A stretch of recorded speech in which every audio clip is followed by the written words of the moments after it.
जय हिंद प्यारे दोस्त, विजन ऑफ मैथ क्लासेस में आप सभी का बहुत बहुत स्वागत है। जहां पर ये क्लास आपकी बेहतरीन चल रही है।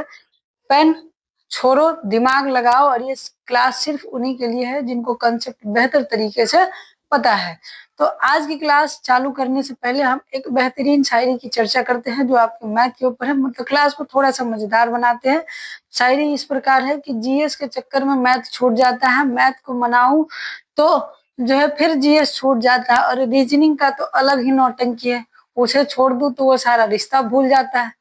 तो ये चीजें जो है आपकी चल रही है आजकल जीवन में, आपको भी ये पता होगा। तो चलते हैं आगे ऐसे सवालों की ओर और बेहतरीन से सवालों को सॉल्व करने के बेहतरीन तरीके देखते हैं। देखिए, 60-45 की एक राशि एबीसी में इस प्रकार बांटना है कि ए का हिस्सा अगर 10 कम कर दे, बी का हिस्सा अगर 15 कम कर दे और सी का हिस्सा अगर 20 कम कर दे तो उनके हिस्से का नया अनुपात 5-4-3 हो जाएगा। तो बी के हिस्सा बताए। देखिए, बी के हिस्सा हम पहले ऑप्शन से ट्राई करते हैं। तो बी का हिस्सा कितना घटाया गया है? 15। तो ऑप्शन में हम कहीं 15 घटाए तो वो 4 से कट जाना चाहिए। यानी कि लास्ट दो अंक देखिए, क्या ये 15 घटाने पर 4 से कटेगा? नहीं। क्या इसमें 15 घटाएंगे 4 से कटेगा? नहीं। क्या इसमें 15 घटाएंगे 4 से कटेगा? तो नहीं, 70 बचेगा आपका। क्या इसमें 15 घटाएंगे 4 से कटेगा? कटेगा। तो यही सवाल का करेक्ट आंसर है। बाकी इसमें कुछ पढ़ना नहीं। अगर नहीं बनता तब हम इसको बताते। चलिए आगे आते हैं। 26,550 की राशि 3 पुरुष, 2 महिला और 6 लड़कियों में इस प्रकार विभाजित करना है कि प्रत्येक पुरुष, प्रत्येक महिला और प्रत्येक लड़की को 2, 3 और 1 के अनुपात में धन मिले। तो प्रत्येक पुरुष की राशि क्या है? तो ध्यान दीजिए, प्रत्येक पुरुष की राशि जो है 2 से कटने वाला होना चाहिए। तो सारा जो है लगभग 2 से कटने वाला ही है, इसको छोड़ के। तो ये ऑप्शन तो कट गया। अब नहीं बनेगा तो आपको बनाना पड़ेगा, दूसरा कोई उपाय है नहीं। 3 से आप लगा लीजिए। तो 3 दूना 6, 3 दूना 6 और 6 इकाई 6, यानी टोटल रेशियो हो गया 18। अब 18 जो है बांटा जाता है किसमें? 18 रेशियो का मान है 26,500। तो इसको हम 18 से डिवाइड कर देंगे तो 18 इकाई 18 आपका बच जाएगा कितना? तो 6 और 2 8, 85। तो 18 चौके 72, आपका 72 बच गया। तो कितना बच जाएगा आपका? तो 3 इधर और जो है आपका 1 इधर, 3 इधर और 1 इधर, 13। तो अगर 7 से लगा दे तो कितना हो जाएगा आपका? 126। 7 से लगा दे आपका तो कितना हो जाएगा? 126, 4 और 5 9, यानी कि 18 पचे 90। तो 74, 1475 ये कट जाएगा। तो 1475 और ये 2 यूनिट है, यानी इसका 2 गुना। तो 75 दूना 150, 14 दूना 28 29। ये इस सवाल का करेक्ट आंसर हो जाएगा। इसमें भी बनाना कोई बड़ा बात नहीं था। चलिए आगे आते हैं। 7500 की राशि ए बी सी डी में इस प्रकार विभाजित करना है कि ए और बी के हिस्से का अनुपात इतना, बी और सी के हिस्से का अनुपात 3 और 4 और सी और डी के हिस्से का अनुपात 5 और 7 है। तो बी और डी के हिस्से के बीच का अंतर ज्ञात करना है। किसका किसका निकालना है? बी और डी का। हम आपको पहले दिन से बता रहे हैं कि अगर बी का चाहिए तो इसको छोड़ के आगे गुना कीजिए, यानी कि 5 तिहाई 15 और 15 पचे 75। 5 तिहाई 15, 15 पचे 75। और डी चाहिए तो लास्ट वाला ले लीजिए, 5 चौके 20 और 20 सतह आपका कितना हो गया? 140। 20 सतह कितना हो गया? 140। और 140 में 75 घटा देंगे तो आपका बचेगा 65, यानी कि 13 और 5 से कटने वाला चाहिए। किससे कटने वाला चाहिए? 13 और 5 से। तो 5 से तो लगभग सभी कट रहा है। अगर हम 13 से बात करें तो ध्यान दीजिए, 13 इकाई 13 यहाँ पर बच जाएगा 3, 13 दूना 26 यहाँ पर बच जाएगा 5, 13 चौके 52, लेकिन 80 नहीं कटेगा।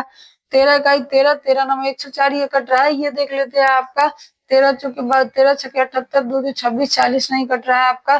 13 नौ 117 आपका 3 बच गया, 13 3 39.60 नहीं कट रहा है। तो ऑप्शन ये इसका सही आंसर है। देखिए, बिना पेन उठाए आप इस तरीके से सवाल कोई भी हमने अपने मन से नहीं लिया। सारा का सारा सवाल पीवाईक्यू प्री मेंस में पूछे हुए बेहतरीन सवाल है। चलिए आ जाइए। 29,120 का लाभ ए बी सी डी के बीच इस प्रकार बांटना है ताकि एक हिस्सा का आपका 2.1/2, यानी कि इसको अगर आप देखना चाहे तो देख सकते हैं कि ये 5/2 के रूप में रहा होगा। ठीक। और बी का हिस्सा सी के हिस्से का 1.1, यानी कि आपका 6/5 रहा होगा। इसका क्या मतलब है? तो इसका मतलब है कि बी 6 रहा होगा, सी 5 रहा होगा। इसका मतलब है कि आपका बी 2 रहा होगा और आपका जो है बी दो रहा होगा और ए कितना रहा होगा 5। तो आपसे पूछा है बी का मान, तो बी देखिए यहाँ पर 2 है, यहाँ पर 6 है, यानी कि हम इसको 6 पुराने के लिए 3 से गुना करेंगे, तो जो कि हमको करना है नहीं, लेकिन फिर भी हम सेम करने के लिए, मेरा कहने का मतलब है कि जो 6 से डिविजिबल हो, जो किससे डिविजिबल हो आपका, जो 6 से कट जाए। तो देखिए 6 से ये आपका कटेगा, नहीं कटेगा, 6 से ये आपका नहीं कटेगा, 6 से ये देख लेते हैं, 12 छक 72, यानी कि यहाँ पर आपका 5 बच जाएगा, ठीक है। 54 ये कट सकता है, 6 से 6 का ही 6 72 कट जाएगा, 6 से 6 का ही 6, 6 का ही 6 34, आपका ये नहीं कटेगा, 6 का ही 6 9 3 बच जाएगा, 6 25 30 40, ये नहीं कटेगा, ठीक। 6 का ही 6 आपका और 12 छक 72 कट जाएगा, 6 का ही 6 आपका जो है 6 5 9 छक 54, ये दो ऑप्शन जो है आपके कट रहे हैं, दो ऑप्शन कट रहे हैं, ठीक है।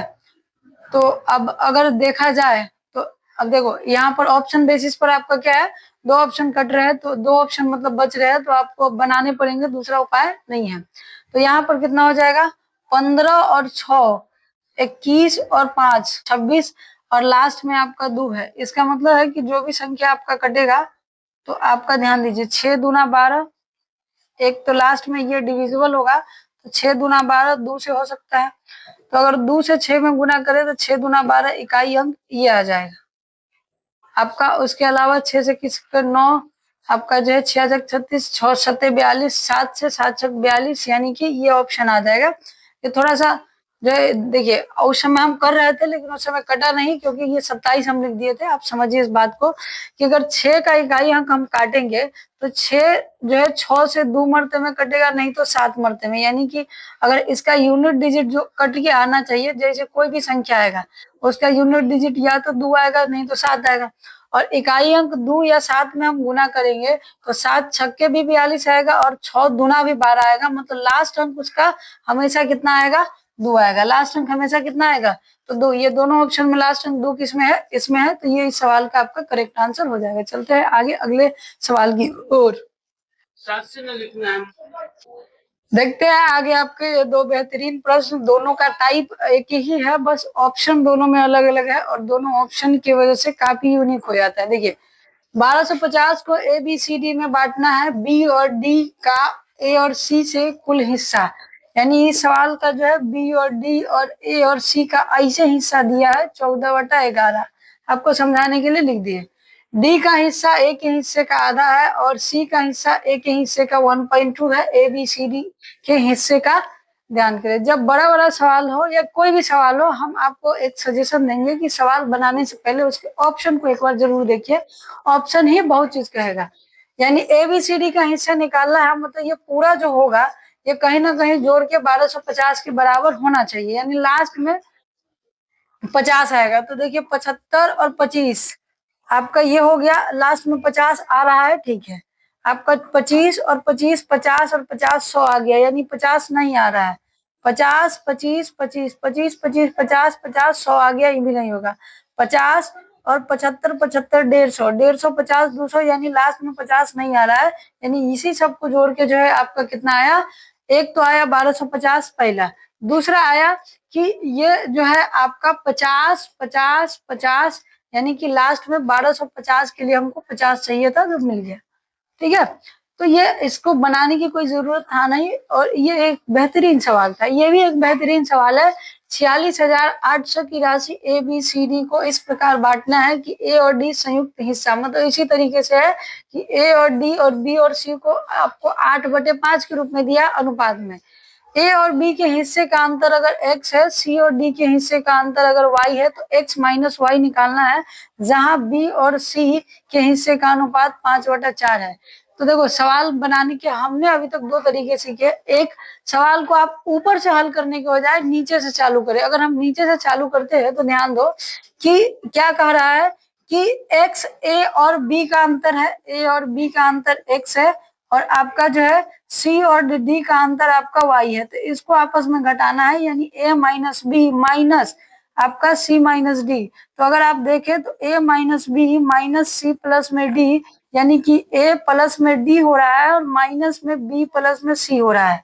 अगर आप ध्यान से देख पा रहे हो तब। तो यहाँ पर देखिए ए और डी का और बी और सी का हिस्सा है, यानी कि ये दोनों का अंतर ही तो है, ये दोनों का अंतर, यानी ये दोनों का अंतर। तो 8 में से 5 गया 3, जो संख्या 3 से कट जाए, ना ये कटेगा ना ये कटेगा ना ये कटेगा, ये इस सवाल का करेक्ट आंसर हो गया। तो देखिए काफी बेहतरीन सवाल थे आज के, और ये बेहतरीन सवाल आपको बेहतरीन तरीके से बताया। आज के लिए इतना है, बाकी जो है कल की क्लास में हम देखेंगे।